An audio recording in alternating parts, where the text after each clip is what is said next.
Good afternoon, all. Thank you for joining. I'll just wait a minute. I see a number of people are joining, and then we'll get started.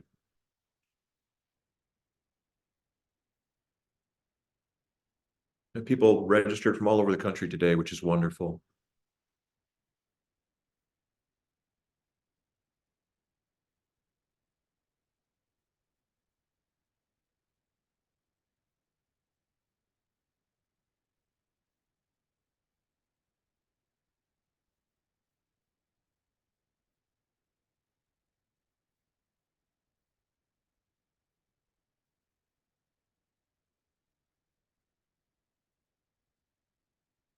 Great. Well, maybe I will begin gradually. Those of you I don't know, I'm Daniel Slager. I'm the publisher and CEO here at Milkweed Editions. We're based in Minneapolis, and I'm coming to you all from Open Book in Minneapolis today.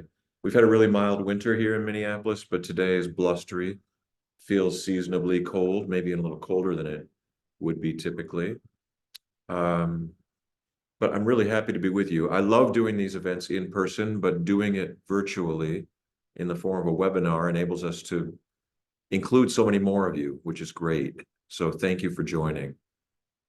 By way of introduction, I think many of you know this, but next year will be our 45th anniversary here at Milkweed Editions. We were founded in Minneapolis. We're still based here.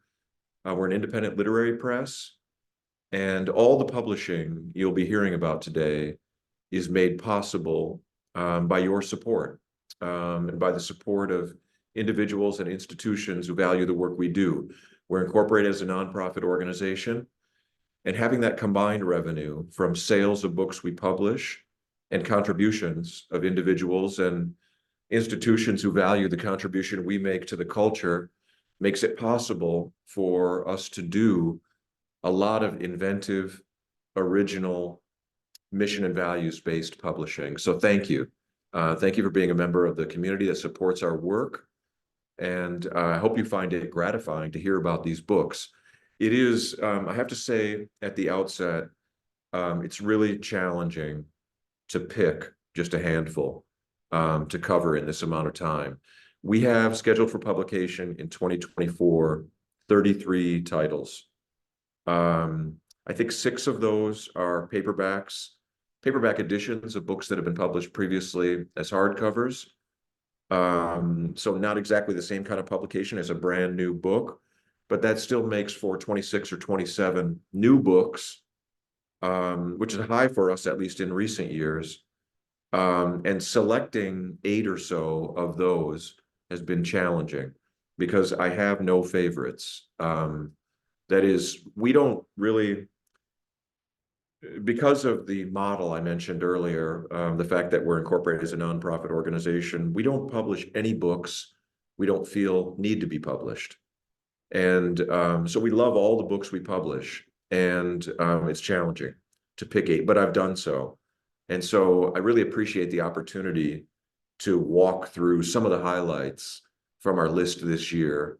Only one of these books that I'm about to describe to you has been published already. The rest are scheduled over the following months of the year. And I thought I would take maybe 30, 35 minutes to describe these books and then open it up for questions if you have any, either about books I'll be talking about or about what's going on at Milkweed and in the publishing world. I'd be happy to take any of those kinds of questions. But without further ado, I think we should get started. And so maybe we can launch right in to the first title, which is How to Be a Good Savage and Other Poems by Macias Sanchez.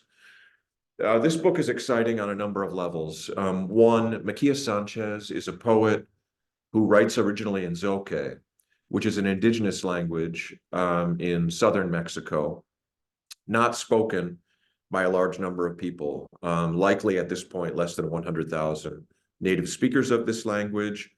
As a result of that, Macias, who is the first woman poet in her language, at least to be a published poet in written form, has long been in the practice of translating her own works from her own poems from Zoque into Spanish and publishing books as bilingual editions in Mexico. What we did with this book, which is the first of 3 books I'll be talking about in our Seed Bank series, I'll say a bit more about that momentarily. We published this book, and I do have a finished copy here, in a trilingual edition. So we included the Zoque originals, the author's translations into Spanish, and then the translations of Wendy Call and Shook, inspired translations, I should add, into English. All 3 of the languages are in the book, which felt important to us for a number of reasons. One, it's fascinating to see how poems are carried across from one language to another, in any case. 2, because Zoque is an endangered language, including the Zoque originals felt related to a kind of a preservationist impulse on our part. We also then went ahead and commissioned a trilingual audiobook edition of How to Be a Good Savage and Other Poems, which has also been published. And that was the first time we had to work with a poet in Mexico to get Macias into a studio down there to do the recordings of the Zoque in Spanish. And we just dropped a link into to the audiobook into the chat. And I find we have been publishing a growing number of audiobooks in recent years, many of them poetry audiobooks. Poetry comes to life so much more richly in oral language. I don't know about so much more richly, but in a different way, quite richly when spoken. And so the audiobook turned out beautifully, as did this book, this trilingual edition. And Seed Bank, the name for this series of books we began publishing 4 or 5 years ago. Many of you will know what seed banks do. They collect seeds to protect and preserve biodiversity in a time of fast, diminished biodiversity on planet Earth. The Seed Bank series of books is doing the same thing for human cultures and languages, which is why this makes perfect sense in the context of Seed Bank. We were delighted. Within a week or 2 of publication, there was a feature article on this book and on Seed Bank in the New York Times. And the reporter with whom I met really got it right. And so that was, we've been working to establish this series of books over the last 3 or 4 years. And it was really thrilling to see that feature piece in the New York Times Book Review. That's How to Be a Good Savage and Other Poems, the first book on our list in 2024, and the only book I'll be talking about today that has actually been published already. It was published officially in January. Actually, I have finished copies of the next book too, although its official date of publication is in the first week of March. We've been publishing Fatty Judah for a number of years now. I want to say 6 or 7 years. Fatty is one of the most acclaimed translators of contemporary Arabic poetry into our language. He is also one of the most acclaimed contemporary poets writing in English. And he's a physician who lives with his family in Houston. He's become a friend over our years working together. And since early October, with this most recent round of hostilities between Israel and Hamas, and particularly in Gaza, Fatty, in addition to being a highly articulate, wonderfully sophisticated poet, has become a kind of has taken on a more public persona. He's been on MSNBC and CNN addressing the conflict from the Palestinian perspective. Fatty is himself, his experience is in some ways typical of the Palestinian diaspora, in that his parents were pushed out of Palestine on the establishment of Israel in 1948 and have been moving around the world since. This collection of poems came together in response to what's happening in Gaza in very short order. If I typically take on a collection of poems today, it's with the understanding with the poet that the book won't be published anytime before 2026 at this point. That's how long our queue is for poetry. In this case, this book came together so compellingly, so urgently, so beautifully, and it really is born of Fadi's experience being a Palestinian today. It reflects on the historical experience of Palestinians and the Palestinian diaspora. It responds in with equal parts frustration, anger, sadness, and hope to the current situation. And because it's so compelling and timely, we agreed to rush the book to press. And so we're publishing it in early March. And the title this is the first title of any book I've ever been involved with publishing that has no words. Bracketed ellipses is the title. According to Fadi, the book insisted on not having a title of words. And so it's really a book all of us have come to feel strongly about here at Milkweed. It's a book that's urgently needed in terms of humanizing the Palestinian experience at a time where that seems to be often difficult to find. And it's just an absolutely stunning, wonderfully sophisticated collection of poems. So that's Bracketed Ellipses by Fadi Judah. All the books we'll be talking about today are not collections of poems, but many of them are.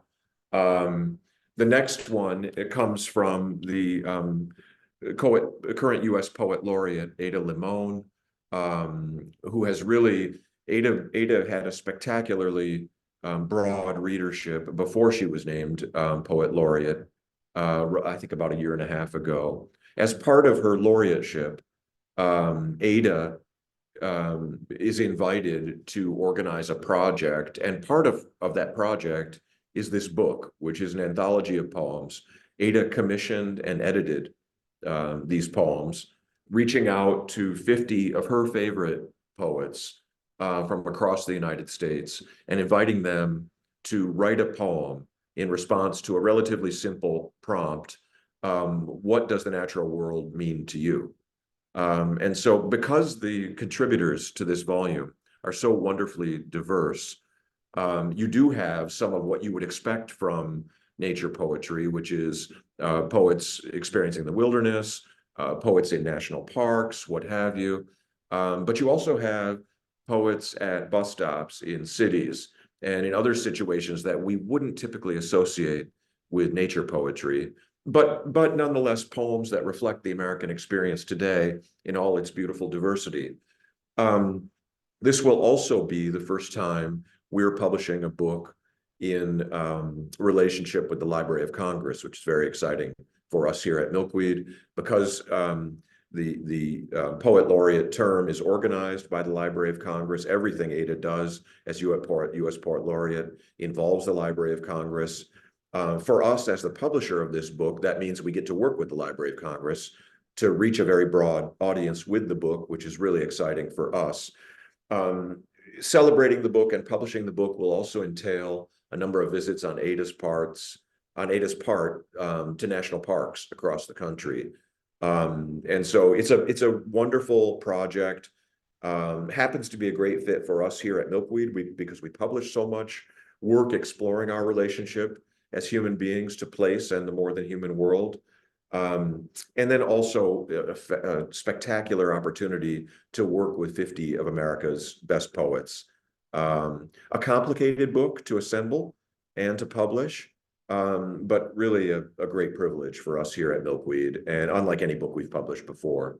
That's You Are Here, Poetry in the Natural World, edited and introduced by Ada Limon in her role as the 24th Poet Laureate of the United States. We're so proud of Ada, and she's been such a spectacular laureate and ambassador for poetry in her time already in the role.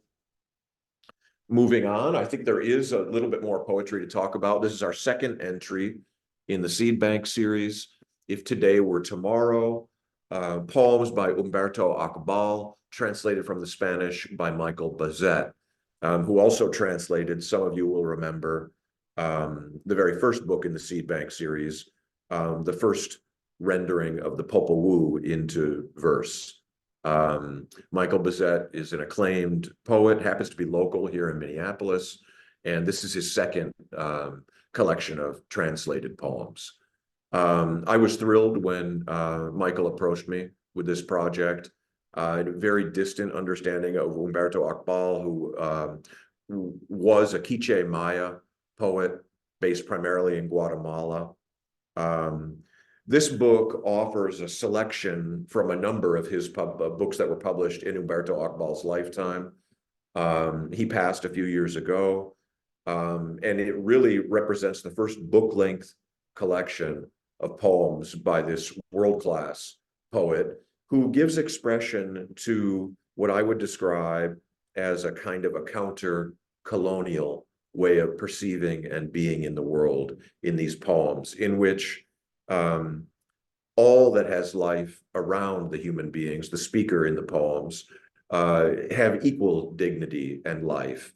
Not so much perceiving objects outside outside the self, as is typical with Western nature poetry, but really a completely different framework.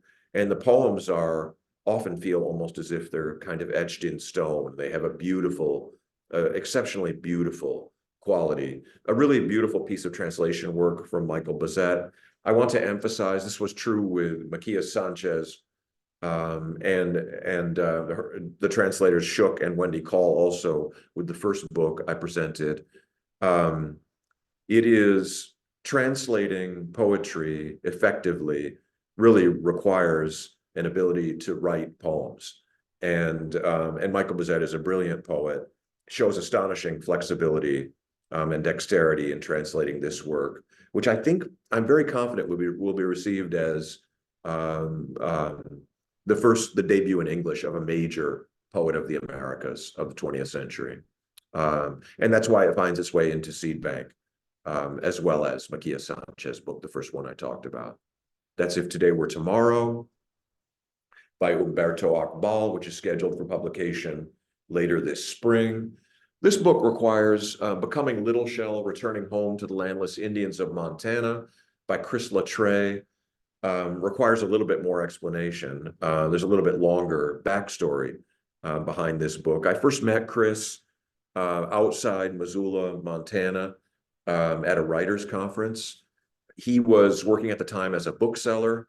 There were maybe 75 or 80 writers at this conference. He was the one bookseller there, and I was the one publishing professional there with all these writers. And anytime that many writers show up in a place, it's an opportunity for book selling. And so Chris was there representing a local indie bookseller in Missoula called Fact and Fiction. And I was there again as the publisher. And we struck up a conversation over the table of books. And I learned Chris at that time, I could tell even in the way he was sharing his own story and his ideas for the book he was interested in writing about his own story, and I'll get to it momentarily, that he was an incredible storyteller. And I just had a gut feeling that he was going to write a brilliant book. By the end of that conference, I had offered him a contract really based on the conversation and the promise of the book and my sense that it would be a great fit with our list. He may have showed me 15 or 20 pages, I can't remember exactly, but really, if so, a fraction of what the book has become. And the story that I found so compelling, Chris grew up just west of Missoula, a little town called Frenchtown, with a vague sense that he might have Native ancestry. If so, it would have come through his father. And every time Chris asked him, his father denied that he was Native.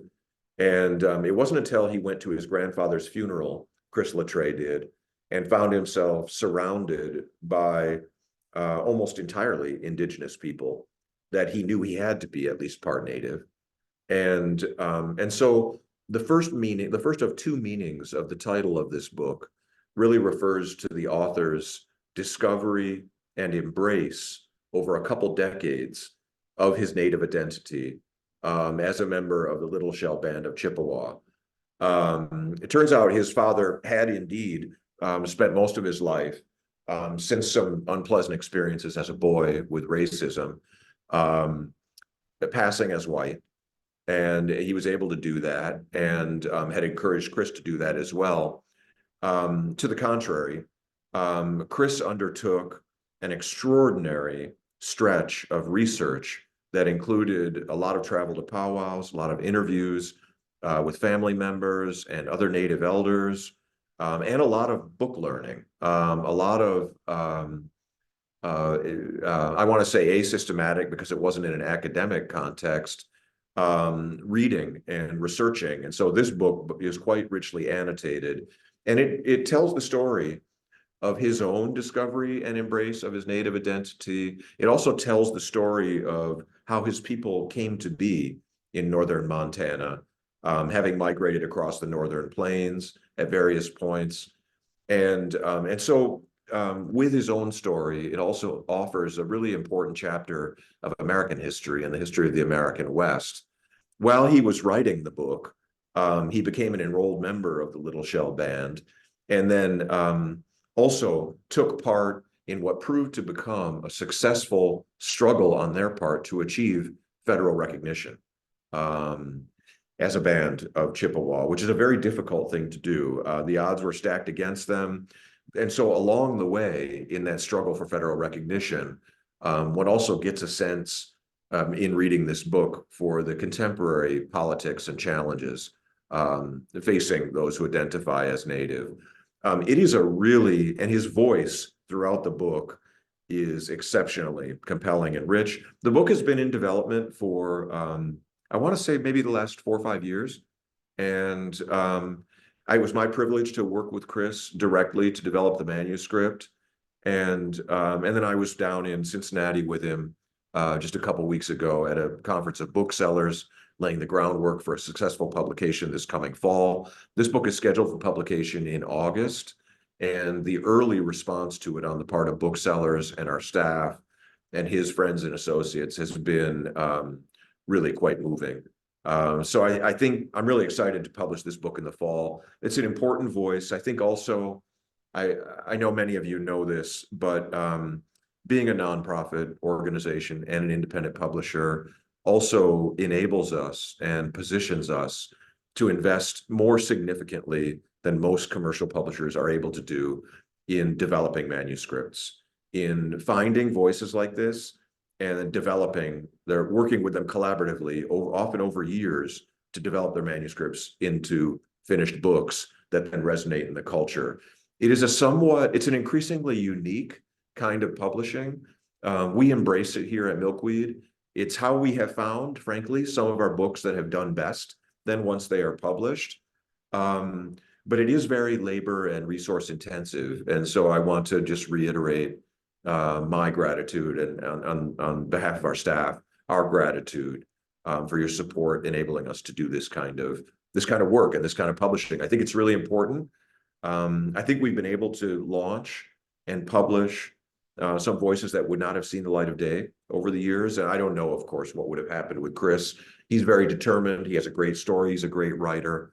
I don't want to exaggerate our role in the process, but and yet I also really appreciate our members' role in making that possible. And so thank you. And I think you'll find this book fascinating. We should have finished copies in July and published the book in August. That is Becoming Little Shell by Chris Latreille.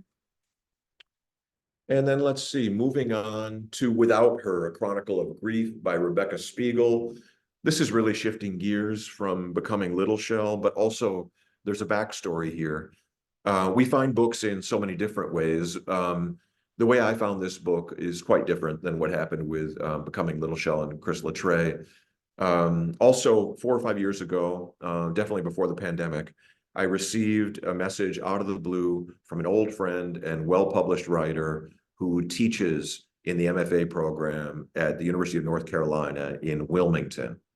And his name is David Gessner. We've actually published a couple books by him, and he's published probably a dozen books over the course of his distinguished career. David wrote me out of the blue, and occasionally I get these kinds of messages, and said, we have a student here who has written a manuscript that is for her thesis project that I think would benefit from some work with an editor but I also think is amazing. And she's amazing. And so I just wanted to ask if you'd be willing to take a look at it. Of course, I agreed to take a look at it. And what I found when I read the manuscript was as the subtitle suggests, the story from Rebecca Spiegel's perspective of how she experienced and then coped with the suicide of her sister. And I think it's right to say her best friend, before she passed. It's a harrowing story. The book begins with Rebecca receiving the news over the telephone that her sister's body has been found. And the shock that comes with this, the working through a desire to understand what happened, the rehashing of the years in the lead up to the suicide itself, wondering what could I have done differently? What could we have done differently? What could have caused this? Um, um, I had never read anything like it before, and it was so beautifully rendered and so raw and so courageous and so important, it seemed to me, as a share of an experience, that I just felt we had to publish the book. And so I say in response to submissions in declining, I say often, and this is true, we very rarely publish memoir. This book is memoir, and I felt that we had to publish it. It's obviously a very literary book, and of course we've published some other memoirs also, but this is really unlike any book we've published, certainly in my time here. And it's raw, it's spare, it's honest, it is tear prompting. It doesn't sound exactly right, but you'll know what I mean. It's a deeply moving piece of work, and here too, I had an opportunity to work with Rebecca to develop the manuscript. Many of the meetings were over Zoom during the pandemic. She now has a young family, lives in Philadelphia. I'm really extremely interested to see how this book is received. I think that this is one of those books that can do some powerful work in the world. It is unsparingly honest and a beautiful piece of work. I'm so happy David reached out with it. And it's always exciting to publish a debut work of literature. And that's what we're doing with Without Her. I think it's scheduled for September this fall. Moving on to some of you will remember our first book and their first book, our first book with Amy and Dave Freeman, which was titled A Year in the Wilderness, an account based on their experience as environmental activists in the Boundary Waters Canoe Area Wilderness. We published that book also and rushed it to press at a time when the Boundary Waters the wilderness area was under threat from a mine that was being talked about, being developed in the watershed. And this was also a very unique acquisition experience. A Year in the Wilderness I met them at a campsite initially in the Boundary Waters when they were spending their year in the Boundary Waters. I'll never forget that conversation. That was perhaps the most unique acquisition story I've experienced.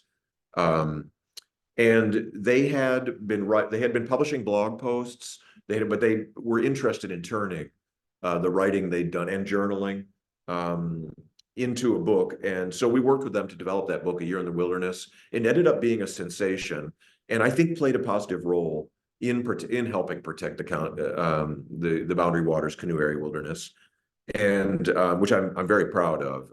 It's an exceptional, important place and needed protecting. And after that book was published, Amy and Dave approached me again, maybe a year or two after, and said, we have an idea for a second book. And it turned out to be, in a way, a kind of a prequel for In the Year in the Wilderness. The title of the book is North American Odyssey. We'll be publishing it this fall, and it is an account of a nearly 3,000-mile journey these two adventurers and environmental activists took across North America on their honeymoon. And believe it or not, they're still very happily married. They put kayaks in the water in the Pacific Ocean in Bellingham, Washington, paddled up to Alaska, put their kayaks into storage, backpacked over a couple mountain ranges, canoed on several rivers, east and south from there, then dog sledded back to Minnesota. It was an entirely human-powered journey. They then resumed kayaking across Lake Superior, out the St. Lawrence Seaway to the Atlantic Ocean and down to Key West. And so I think all in all, it was about a little bit over 2,700 miles. And it was on this journey. At the time, these are very accomplished wilderness explorers. They were named the National Geographic Adventurers of the Year in 2017, I believe it was. They are afraid of nothing. They have traveled all over the world in relatively primitive conditions, almost entirely human-powered. But it was really on this journey across North America that in witnessing a lot of environmental degradation and then meeting a lot of the communities and individuals along the way, particularly in indigenous communities in Canada and the United States, that they really came to consciousness as environmental activists. And so this is both a great and incredible adventure story, unlike anything I had read before, but also the great story of two prominent environmental activists kind of discovering that they wanted to use their voices and what they have to offer in the form of environmental activism, which is how they live their lives now. And so it's a terrific book. I think in a way it's a more ambitious book than A Year in the Wilderness. It's a bigger book, covers a lot more ground, obviously. And it was also a number of years in the making. And so I'm really excited to see the impact this book has when we go ahead and publish it in the fall also. That is North American Odyssey. Let me see, I want to make sure we leave a good amount of time for questions. And then I believe this is the last book on our list, a collection of essays, The Science of Last Things, Essays on Deep Time and the Boundaries of the Self by Ellen Wayland Smith. This is Ellen's third book, came to me in a little more conventional form from her literary agent, who's based in New York, Rob McQuilkin.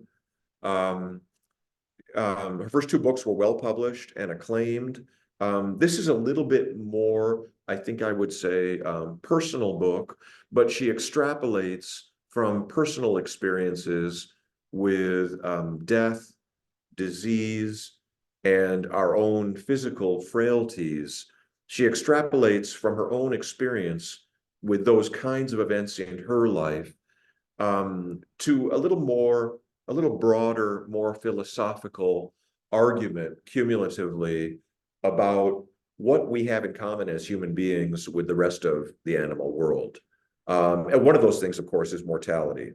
But it is really, and she draws so richly and extraordinarily richly on the entire Western literary tradition and beyond, going back to antiquity and the Bible right through to contemporaries like Maggie Nelson. And so the book is both wonderfully intimate, but also extraordinarily knowledgeable and intelligent. And that combination is worn so lightly in these essays. I think, I'd like to think this is true for all the books I've talked about today. But this is a book I really think if one reads this book carefully, there's no way you'll see your life the same way again. It is a really profoundly insightful piece of work. That's The Science of Last Things by Ellen Wayland Smith, which we'll be publishing later in the fall. Oh, not the last one. Great. This is an unusual book for us, Metamorphosis, Climate Fiction for a Better Future, which was brought to me by an editor at Grist magazine, which is an online magazine that focuses primarily on issues around climate and climate activism. Grist, the editors of Grist began a competition, I want to say 4 or 5 years ago, in which they invited short stories from widely various perspectives on what our world could look like in 2200 if we use the opportunity presented by the challenge of climate change to create a more just, equitable, and inclusive future. And so much of what's called, there's kind of an emerging genre, I'm guessing the words cli-fi, a riff on sci-fi, for climate fiction are not new to many of you. We published plenty of fiction here over the years, and this is a great collection of short stories. We have not published a lot of speculative fiction, that is fiction set in the future, which is, I have become increasingly interested in that category over the last year or two. There's been some really interesting growth artistically in the area of speculative fiction. And it's just a really lively space, I think partly because there's so much reflection going on what kind of future we might have in light of the challenges we face in the present, particularly around climate, as a human species, that is. And so when the editors of Grist reached out to me and with describing the send up for their contest, and I looked at, I've been reading Grist for years and loved what they do. And then I looked at the material, the short stories they had been publishing, their editors had been selecting as winners in this contest. It was so clear to me that there was a brilliant book here.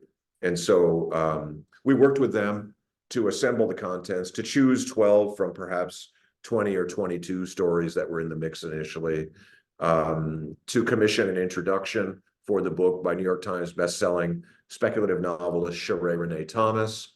And then we'll be working really closely with Grist to publish this book.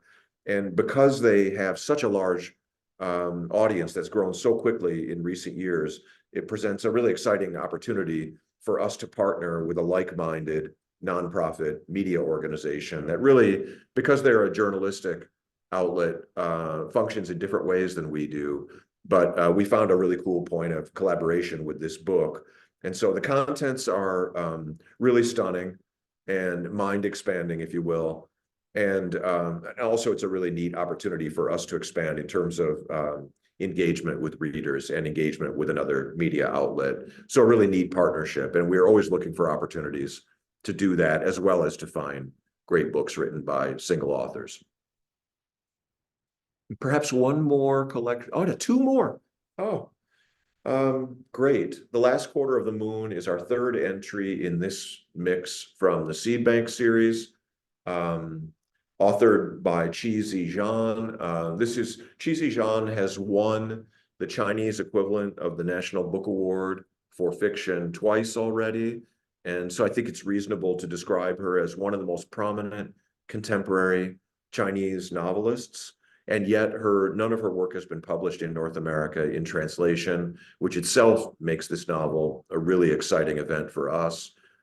This book is scheduled also for publication in the fall. And the reason it's in Seed Bank is that it offers a portrait of a reindeer herding indigenous community in northeastern China in the early through the mid 20th century. And so it really offers a portrait of how an indigenous culture is impacted by modernization and two world wars, and then of course the Communist Revolution in China. But above all, it is a stunning portrait of this people and their culture, which is why I felt it belonged in Seed Bank. So it's our first entry in Seed Bank from China, and really excited both to publish Qi Zizhan and The Last Quarter of the Moon. This novel was translated by an American, Bruce Humes. And it was first submitted to me actually jointly by an agent in Taipei, which is unusual, Taiwan, and then also a co-agent in New York. And the book had been published in the UK by Vintage UK in a really interesting series of books, but never in North America. So a really exciting debut, an expansion of sorts in Seed Bank, and a really exciting book on multiple levels for us. That's The Last Quarter of the Moon by Qi Zizhan. And then finally, Jim Lenfesti. We have published two previous books by Jim Lenfesti, a wonderful poet who I know is known to a number of you, and is local here in Minneapolis. And Jim has become a friend over the years. And I think, and I believe the two we've published are two of 7 or 8 books Jim has published. And this new collection of poems, which is among the last books we're publishing in 2024, let's see, it's scheduled for publication in November, is titled Time Remaining. And really, it is a collection of odes which reflect on the body and the body in the world. They reflect, not surprisingly, on aging, the aging body, but also on relationships, on life, on language, life and love and language. This is a really, I think, I'm going to go out on a limb and say that I think this is Jim Linfesti's strongest book. And we've published a couple of them previously, and I'm just really excited to see it come into the world later this year. It's always been a pleasure to work with Jim. And again, I think it's a really unusual, special, formally inventive new collection of poems from Jim Linfesti. And without further ado, then, I would love to, let me see if I can open up the Q&A or maybe the chat and see if we have some questions. Great. And I thought we have about 15 minutes or so. Yes, Amber asked, thank you for the preview. Can you speak a little about the multiverse series? Yeah, I should. Again, this is 8 of, I think, 8 titles I've presented today of 27 new books we're publishing. And so I would have loved to include one of the 2 multiverse titles we have scheduled for publication this year. Multiverse, as some of you know, is a series of books we began publishing a couple years ago, and the series is curated and authored of books authored by neurodivergent writers. The first 2 writers we published in the series were non-speaking autistic writers. Jerome Ellis came in the fall. We have 2 more scheduled for publication this year. And these books and this community of poets has been a revelation for me personally and for us here at Milkweed. When I was approached by the series editor, Chris Martin, with the idea 3 or 4 years ago, I said, he said, I've been working with some of these writers. There's an amazing community and amazing work emerging from it. I think I'm ready to look for a publisher for a series of books. I fortunately didn't let him go anywhere else. After looking at the work he was talking about, I was so struck initially by the artistic originality of the work and the radical inclusiveness of the work and the beauty and accomplishment of the work. And so it's been really profoundly exciting to be publishing more actively into that community, to be seeing writers emerge with absolute and honored for their artistry from that community. It's been really humbling to be part of it. So I hope that gives you a bit in response, Amber. Thank you for asking about that. Another good question from Anna. There's quite a bit of diversity in the books you've covered, the criteria used to make your acquisition decisions. How do I know it's right for Milkweed's list? Well, it's a really good question. It's impossible to answer perfectly because, in a sense, the parameters of the list are always growing with each book we publish. And we think of every book we publish as an original work of art. And if that's what you're looking for, you're really looking for originality and truly open to originality, the list is going to be expanding all the time in terms of the kinds of voices that are on it. It is true that we have, I described several books here that could fall into this category.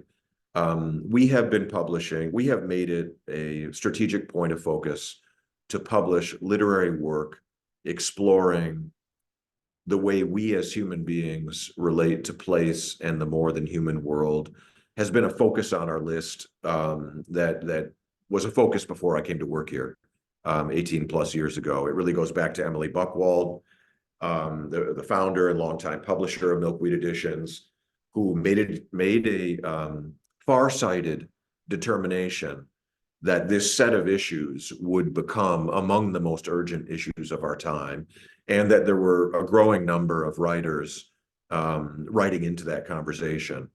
Among our strongest performing books in terms of sales have been books like Braiding Sweetgrass and World of Wonders, books that fall squarely in this category. As we've become more known for publishing those kinds of books, more of those kinds of submissions come my way. And so it kind of grows organically. But also, in addition to the organic growth, that has been a strategic, intentional, mission and values-based decision on our part, that we feel those issues are among the most urgent issues of our time. And we also feel that more voices, a greater diversity of voices, need to be elevated into that conversation.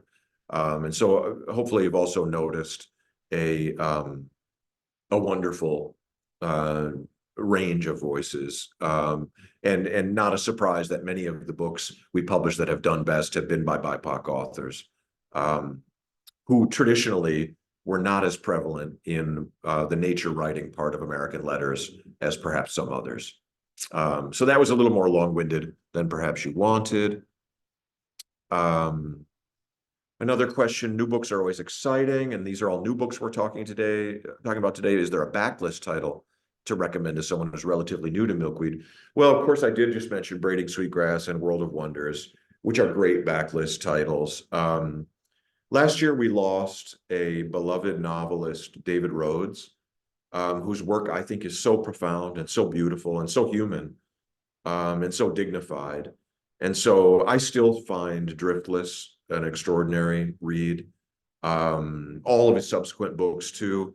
But I think that is a very special novel that we published years ago, that has resonated strongly, but is a really amazing book. This is even harder than to pick 8 of 27, because we have so many books in print and have frankly published so many great books over the years. But I'll offer a couple more examples, even though I think maybe you only asked for one.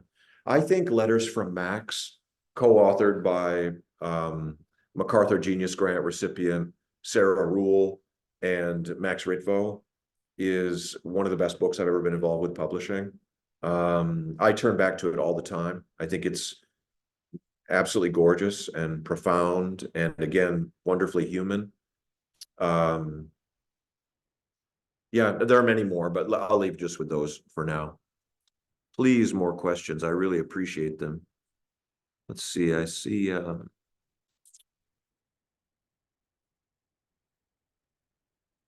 And if there are no more questions, I really appreciate your time today, all of you, for joining. And again, thank you for your support. It's so much appreciated. It's so necessary to do this kind of work. It's really fueled by a community, and our members are the core of that community. So thank you. But I will be happy to take any additional questions if they're out there.